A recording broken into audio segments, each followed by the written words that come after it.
Welcome to Sacrilegious Discourse. I'm husband. And I'm wife. Together, we're reading the Bible for the very first time. We grew up without religion and wanted to know what all the fuss was about. Well, what have we learned so far? That God is a dick, and apparently some people believe in talking donkeys? We're not trying to pass ourselves off as experts. Nope, we're just reading the Bible for the first time and giving our first take reaction. If you'd like to join us in this venture, you might consider starting at episode 1. Otherwise, jump in wherever you like. All right, let's go read the Bible. Yeah, let's get to it. Husband! Wife! Do you not remember what happened yesterday because we're in the middle of Psalms and there's no combining storyline to make you remember from one day to the next? I still don't remember what happened yesterday in Psalms, other than it was a bunch of gratitude towards God for doing good shit. Yeah. And things like that. It was humbling Psalms, yourself and blah, blah, blah. And how great thou art. Or Psalms, whatever. Psalms, and Psalms. It was 22, 23, and 24. Yep, that's what it was. And which Psalms are we reading today? 25, 26, and 27. All right, let's go do this. Okie dokie.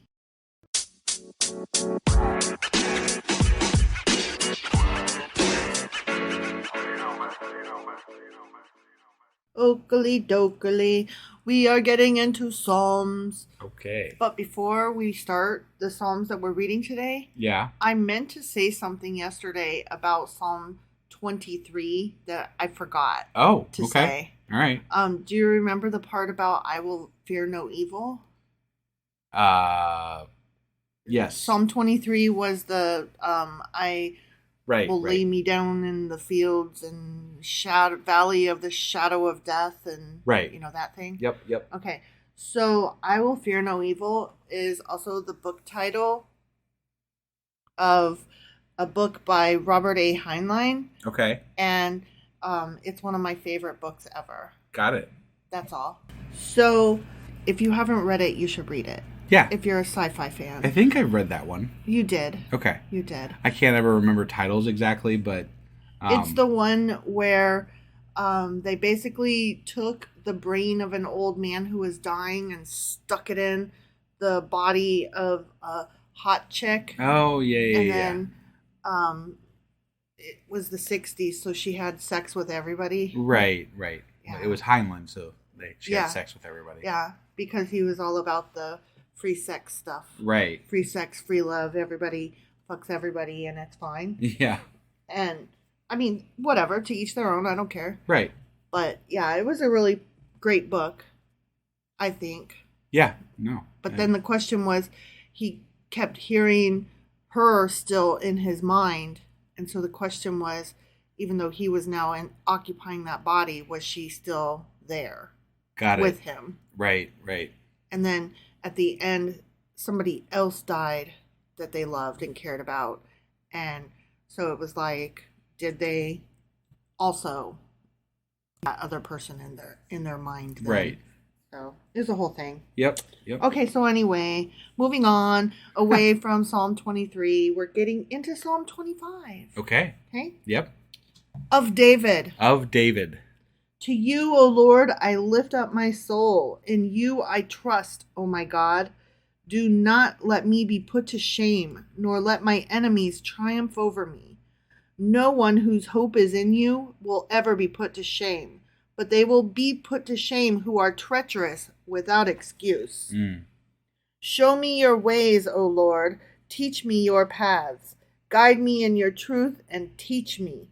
For you are God my Savior, and my hope is in you all day long. Remember, O Lord. Just your hope? Yeah. Okay. Remember, O Lord, your great mercy and love, for they are from old. Remember your... Don't forget you're awesome. Remember not the sins of my youth and my rebellious ways. Don't remember that shit.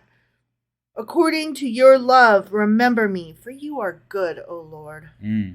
You are so awesome. Please don't remember all the times I fucked up ever. Right, yeah.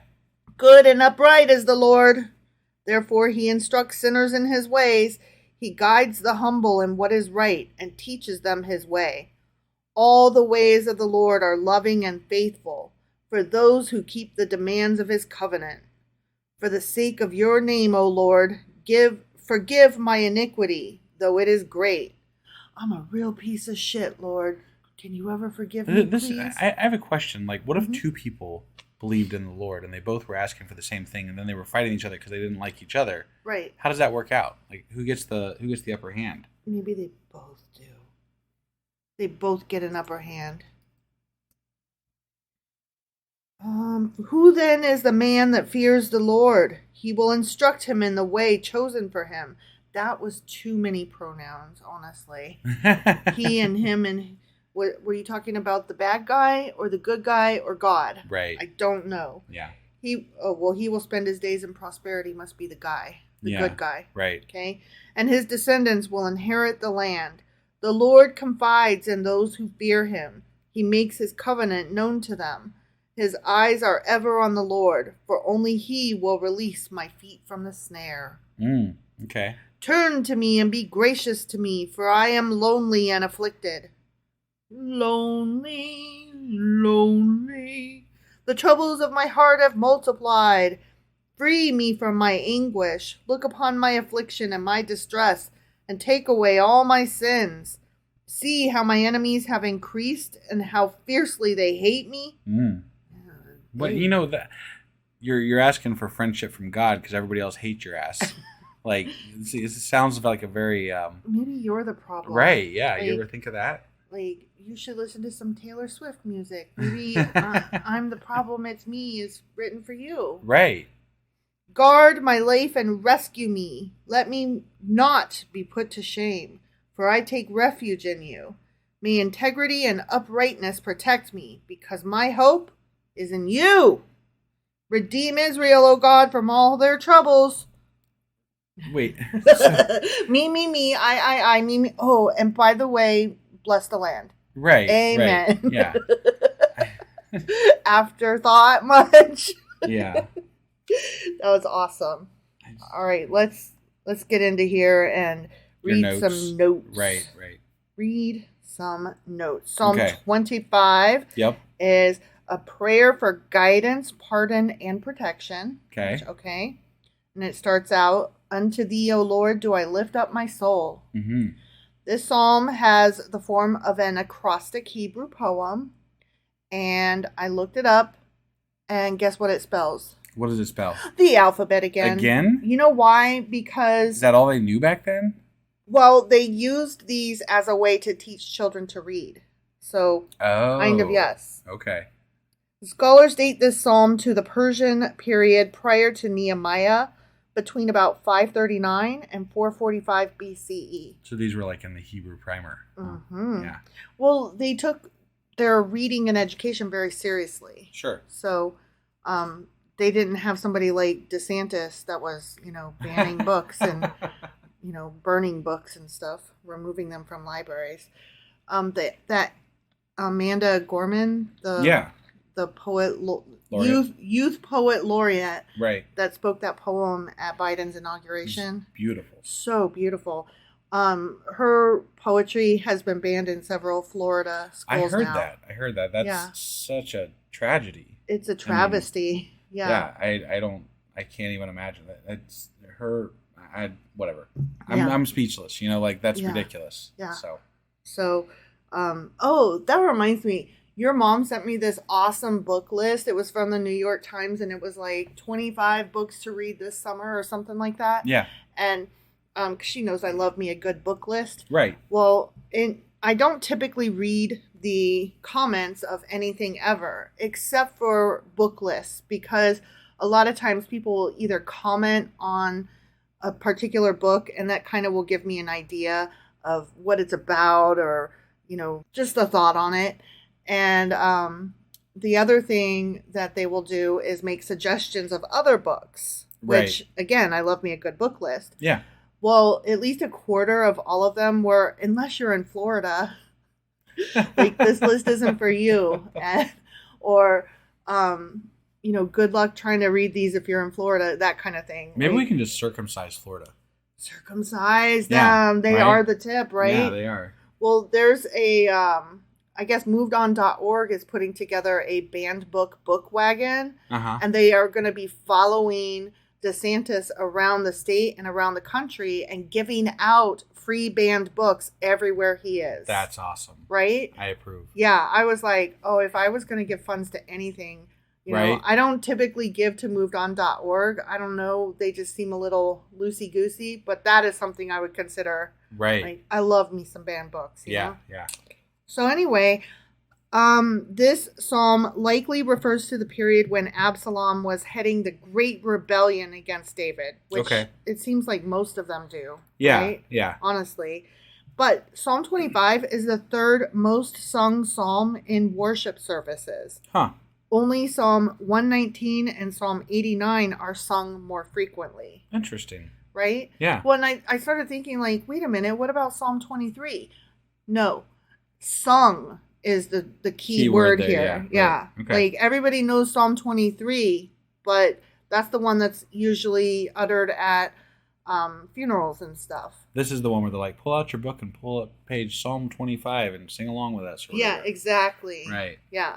And then, you know, you're still trying to flip through the book, trying to find it while everybody else knows it by heart already. They know it by heart. I'm like every time I've ever gone to a church service, I'm like pull out your book and go to this page, and I'm like, wait, there's books there. Oh, there's a book. Okay, and they're already fucking singing. They're already singing. I'm like, what the fuck is going on here? And half of them don't even have a book, and they're just singing. Yeah, I'm like, Jesus. Like, there is nothing that makes you feel more stupid and judged. Because why don't you already know this song, husband? Yeah. Why? I think I've told this story before, but like it was when I was in Scouts, and so it's not a song, but they used to do the Lord's Prayer all the time. I didn't fucking know what the Lord's Prayer was. Right. And so for the longest time, I was just like, kingdom come, thy will be done, on earth as it is in heaven. And I just would mumble along. Do you know it now? Yeah. I mean, What is it? Our Father who art in heaven, hallowed be thy name. Thy kingdom come, thy will be done, on earth as it is in heaven. Give us this day our daily bread, and forgive us our trespasses as we forgive those who trespass against us. Lead us not into temptation, but deliver us from evil. For thine is the kingdom, and the glory, and the power forever and ever. I believe. Amen. Whatever. That was really good. I'm like so impressed because I also know it. Right. I don't know why I know it. Oh, I do know why I know it. Because when I was in elementary school, the music teacher taught it as a song. So he would like play this music, and it was very serious. And it was, Our Father who art in heaven, hallowed be thy name. Boom, boom, boom, boom, boom. But I rail against people who say that religion's not prominent in society. Mm-hmm. I mean, here I am. I'm not even religious, really. Right. And I know that by heart. Why? Why?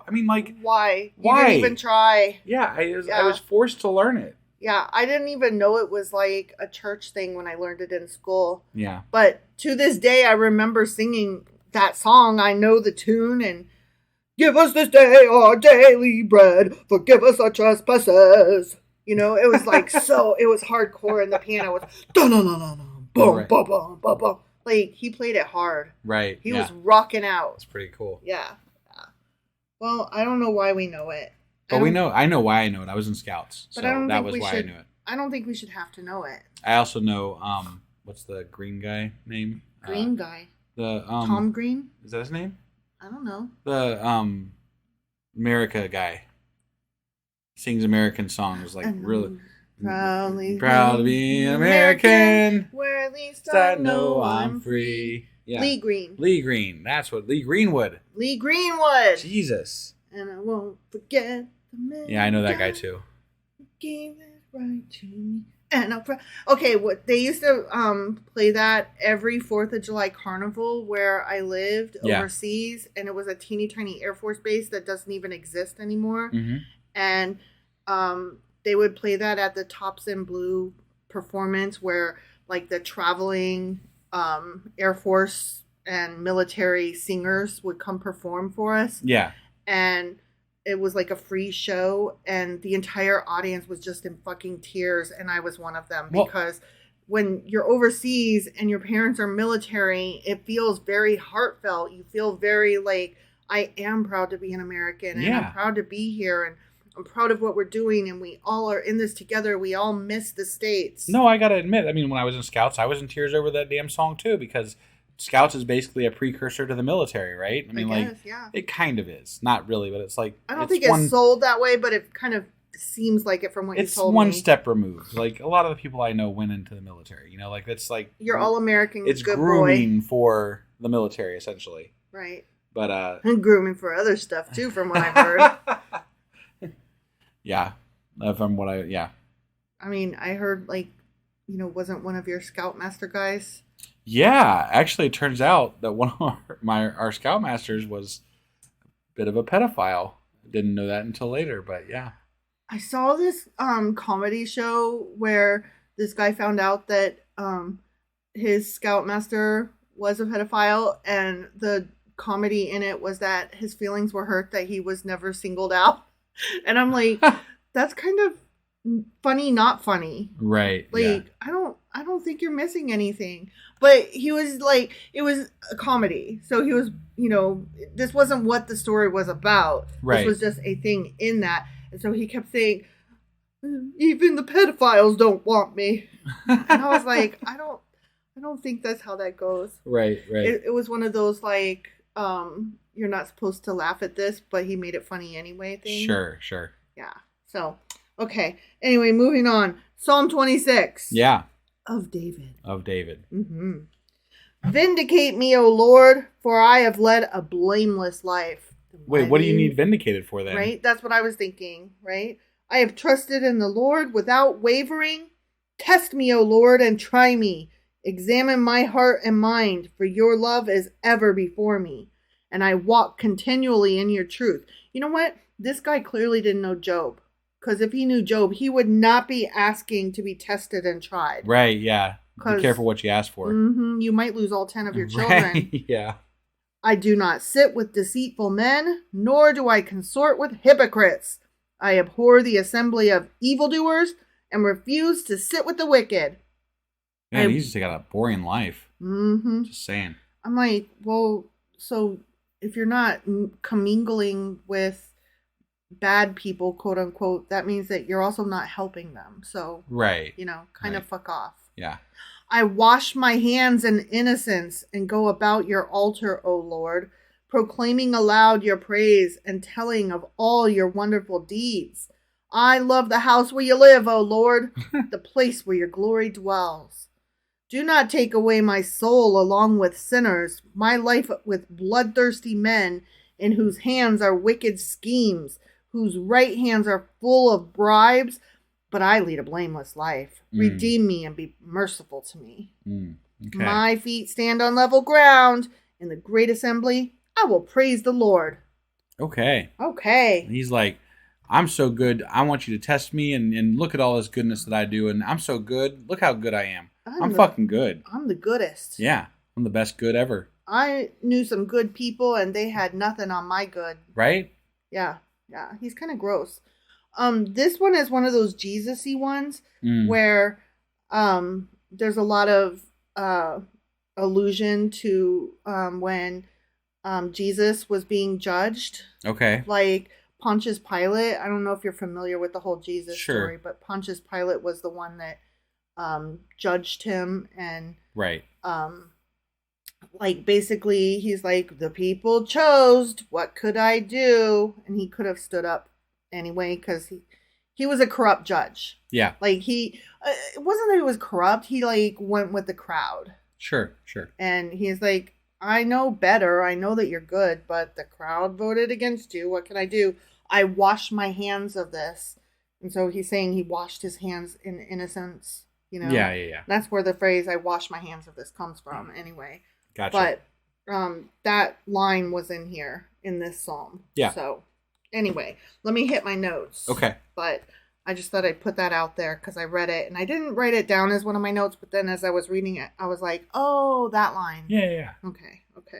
See, sometimes I just pick this shit up just by like glossing over it. It's amazing to me how many colloquialisms are in the Bible that we're so used to just saying and then like, oh, that's where it came from. Yep. And I never knew that until I've run across them as we've been reading. Like, either, I wash my hands of this. Right. Yeah. Like, oh my. Yeah. Okay. So Psalm 27 is called "The Lord is my light and my salvation." And it starts, "The Lord is my light and my salvation. Whom shall I fear?" I don't know. I mean, the devil's kind of scary. Not right? really, though. God's kind of scarier than the devil. You know what happened just now? What happened? I accidentally scrolled down to 27. Oh. Forget everything I just said. Okay. I was going to say, I didn't, yeah. Yeah. Nope. Sorry. That was 27. Redo. Yep. Yeah. Okay. So that was foreshadowing. And now we're back in the present. Okay. Yeah. Psalm 26 is called a protestation of integrity. Okay. That's what it is. And it starts out, "Judge me, O Lord, for I have walked in mine integrity." Okay. Mm-hmm. I'm the best of the best. I'm awesome. Yeah. Scholars date this psalm to within the Persian period, which is 539 to 333 BCE. Okay. Okay. Yep. And the elements of prayer and worship in verses 9 through 11 are likely additions by a later editor. Okay. That's pretty much it. The end. Yeah, I mean, there wasn't much to it. It was pretty short, comparatively speaking. Yeah, kind of boring. Yeah. So to speak. Sorry, I washed my hands of this. Yeah, I washed. Yeah, we washed our hands of that one. Yup. We're done. Now we're moving on for realsies to Psalm 27 this time. All right. Yeah. Sorry about the scrolling. It is what it is. Yeah. Psalm 27 of David. Yes. "The Lord is my light and my salvation." Remember that? It's like every fucking one starts out like that. No, it's just that I read you said that already. You're dumb. "Whom shall I fear?" Remember? Yeah, no, I got it now. Okay. I got it now. "The Lord is the stronghold of my life. Of whom shall I be afraid?" I mean, I don't know. Satan's pretty fucking scary. Got permission to kill Job's kids and fuck with them and give them leprosy and stuff. I'd be afraid. I always question whether that was Job or whether that was Satan actually killing his kids, or if that was God killing them for the bet with Satan, though. I never really got that for sure. He gave Satan permission to kill his kids. Okay. So Satan did it. All right. But with God's approval.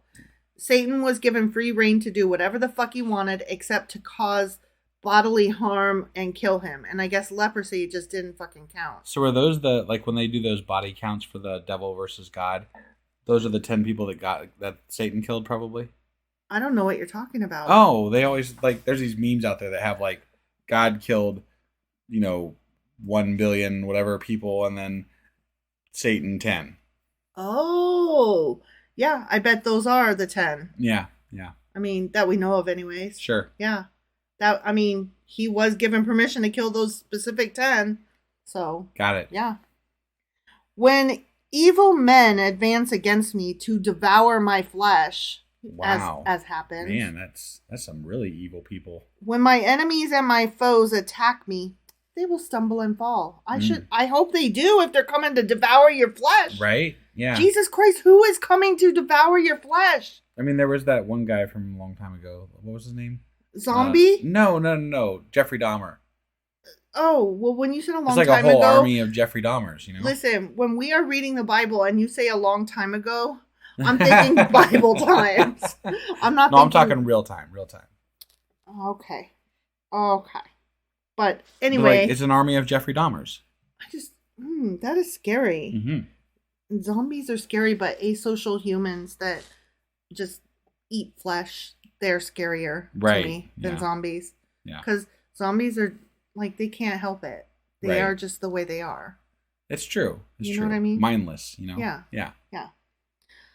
"Though an army besiege me, my heart will not fear." False. "Though war break out against me, even then will I be confident." False. Okay.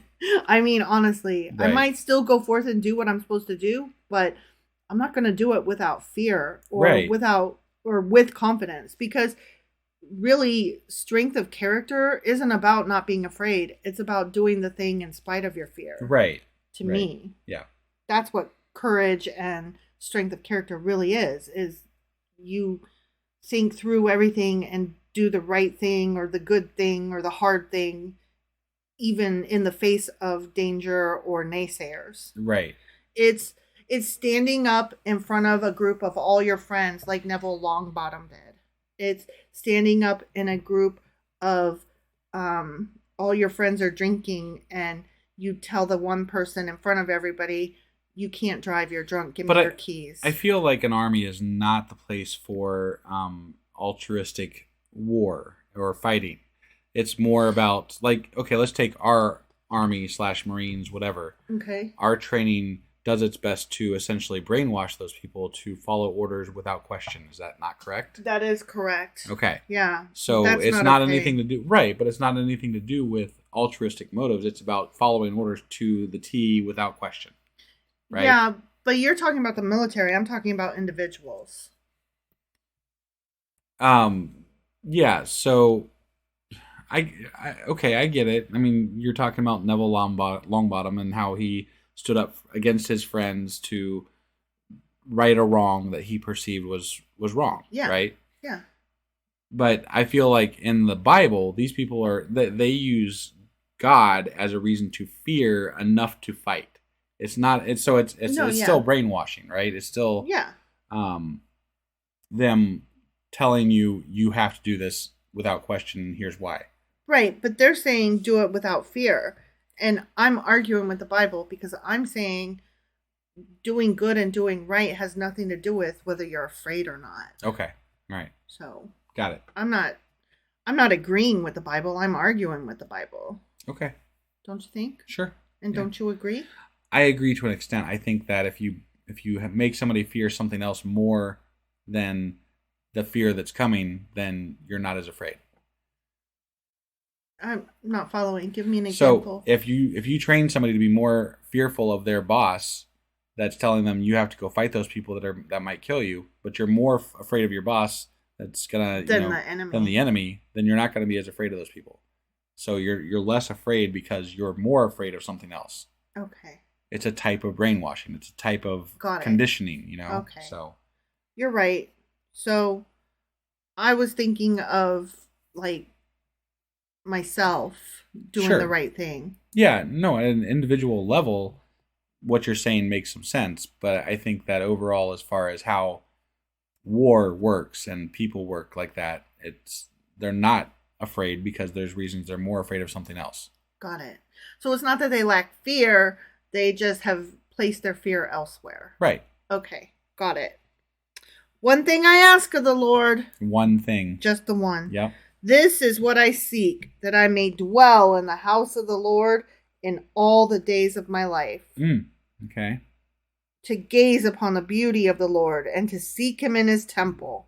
A lot of these people want to gaze upon the beauty of the Lord. I've heard that multiple times. Mm-hmm. Like, you're not even supposed to be allowed to see him, right? From what I understand. So, and you're not going to be in that inner circle, right? Silly. Yeah, that's like on 9th or something. Yeah.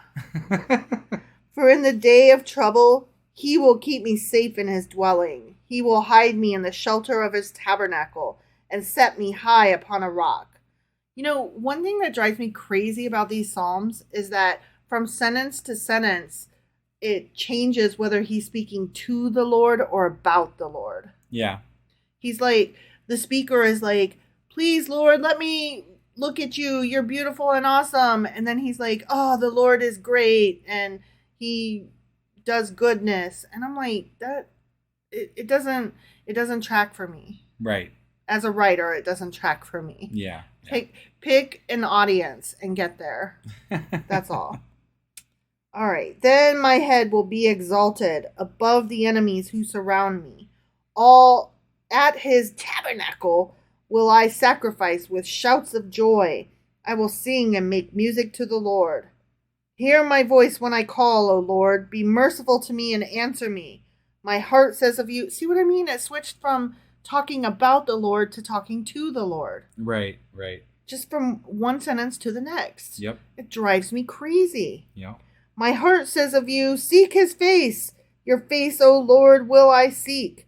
Do not hide your face from me. Do not turn your servant away in anger. You have been my helper. Do not reject me or forsake me, O God, my Savior. Though my father and mother forsake me, the Lord will receive me. Why did your parents forsake you? Yeah, what happened there, man? Did you eat them? I mean, honestly, right? Why did they forsake you? I feel What'd you do? I feel like there's another story here. Yeah, I kind of want to understand. Teach me your way, O Lord. Lead me in a straight path because of my oppressors. Do not turn me over to the desire of my foes, for false witnesses rise up against me, breathing out violence. I am still confident of this. I will see the goodness of the Lord in the land of the living. Wait for the Lord. Be strong and take heart. Take heart. Sorry, not take heart. Be strong and take heart and wait for the Lord. Okay. Okay? Yeah. Do it. No. Okay. All right. Let's talk about this. So Psalm 27. Yep. Yeah. Psalm 27 is called "The Lord is my light and my salvation." And it starts out, "The Lord is my light and my salvation. Whom shall I fear?" And I'm like, well, scary things is generally where you should start with that. Yeah. You should always fear a fire if a fire is coming at you. Right? Yeah, that's legit. Yeah. A bear. If a Bears is pretty scary, especially if it's coming to maul you. Right. Yeah. Right. It's always bad. I would scare be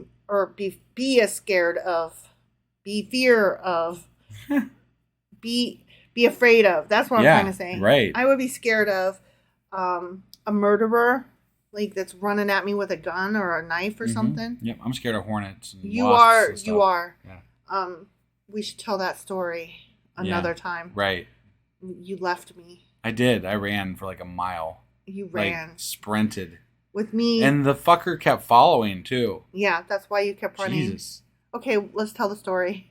We were going to tell it later, but just tell it. We stopped to go see a Civil War site on the way home from visiting my brother in North Carolina. Mm-hmm. And I was wearing sandals and a skirt. And we stopped to look at some placard on the way back from the site that we were at. But it was a little bit of a hike. It was a little bit of a hike, and so I was annoyed. But I went because I love you. Yeah, yeah. Well, unbeknownst to us, underneath this placard was a pretty big fucking either wasp or hornet or something. I don't really know what the fuck it was. It was one of those flying scary things. But it was big and it was loud. Yeah. And that fucker came out and it wanted to like kill me. And you ran. I ran. And you left me. And I was like trying to run in my sandals. I didn't even want to fucking be there. I'm not interested in Civil War memorabilia. Right. And I was chasing after you along with the buzzing varmint going, wait for me!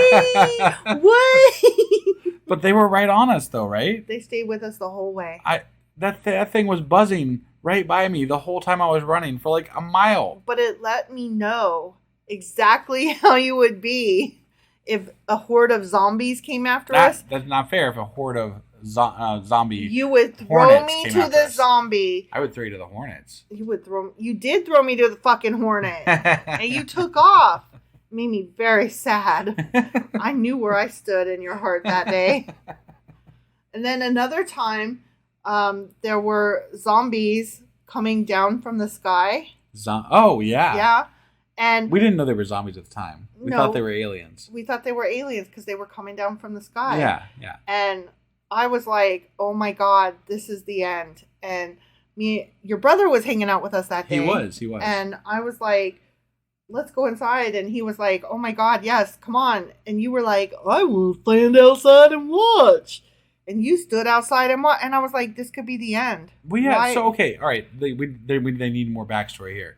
So there was 4 lights in the sky. And they were like weaving and doing all kinds of crazy stuff. And then they'd line up. And then like it was nutty. It was like, holy shit, what the fuck is going on? Like, are we being invaded? Like, we've really thought, like, this is a fucking, like, alien thing happening here. And they were coming down in parachutes. They were coming down. Yeah, so, but before that, though, when we thought they were aliens, I was watching, and then I also ran over to the cops. I told the cop, like, that we lived in the town, like, the cop station was, like, right across the block from us. I was like, hey, there's, like, shit going on in the sky over here. You should go check it out. And so I was, like, all kind of freaked out. But we did a lot of Google searching because we were like, what the fuck is this? So we found out that there's this place down by us that does like haunted trails and stuff like that. Don't say what the name is because I hate the owner of that place. Yeah, I do too.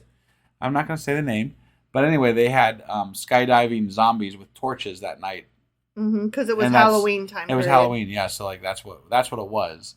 But like it freaked us terrifying. The fuck out. And they did not tell like local people what was happening. Yeah, no, I only found out what it was after like I found out that they had been somewhere else and I saw they were scheduled to be here, and it took a lot of Google searching to find it. Yeah.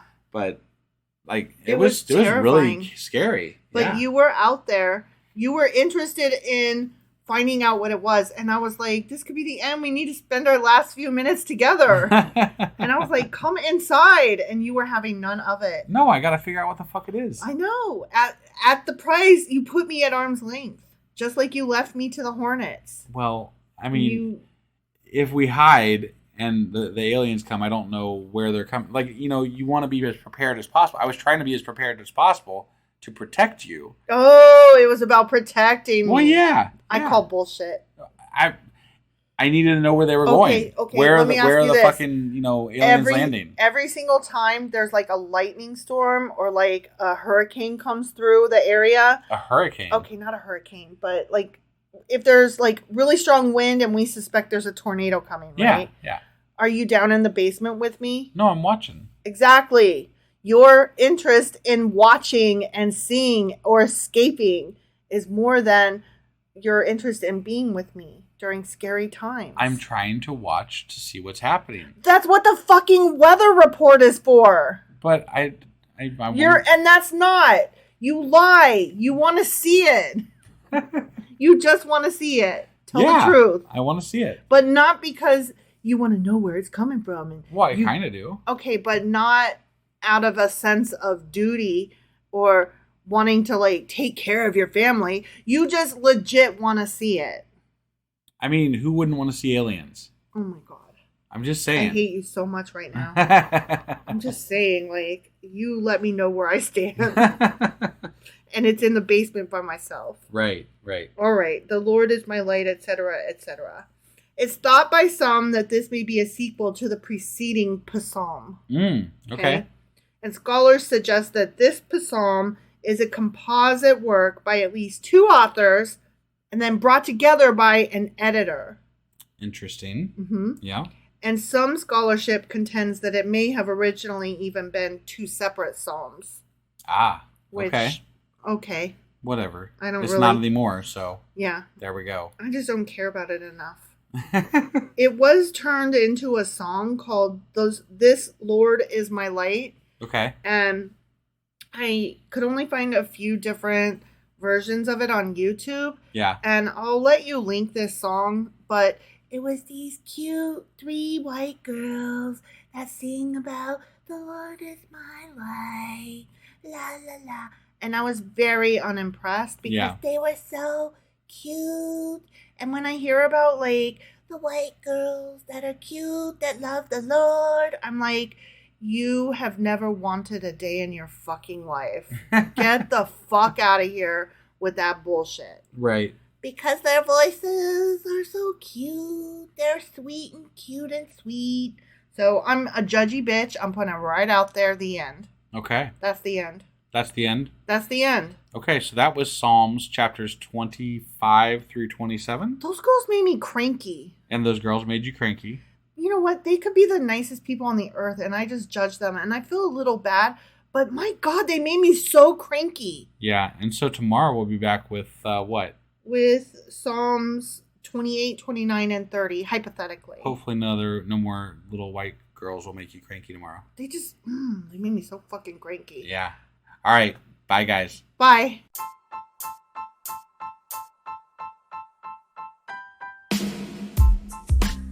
Hey, wife, I guess that's the end? But husband, that's just sad. It doesn't have to be. We are on lots of social media platforms like Twitter. Our handle there is sacrilegious_D. For D's nuts. Oh my God. Stop doing that. Anyway, we're also on Facebook, Instagram, and Pinterest. There's a link to all of our social media sites at our website. Ooh, we have a website? Yeah, it's sacrilegiousdiscourse.com, where you can also find a link to our merch shop. We have a merch shop? Yep, we have podcast-themed clothing, mugs, notebooks, and more, as well as an atheist and science-themed products. Wow, our fans should really go check that out right now. Definitely. They can get in touch with us by sending an email to sacrilegiousdiscourse@gmail.com. But before they do that, we could really use some help. Oh yeah? With what? Well, it's not free running the podcast, and we need some financial support in order to get better equipment, which will free up time so we can concentrate on our podcast and our fans. Okay, so what should they do? Head over to patreon.com/sacrilegiousdiscourse and sign up as a contributor on our podcast. Supporters there receive additional bi-weekly episodes that we record just for our Patreon members for as little as $2 a month. Also, we'd really appreciate it if you would like and subscribe on whatever platform you're using. And Apple Podcast reviews help us out tremendously. Like and subscribe. Leave an Apple review. Join us on Twitter. Support us on Patreon. That's a lot of instructions. Don't forget to say thanks. Thanks. Okay, bye.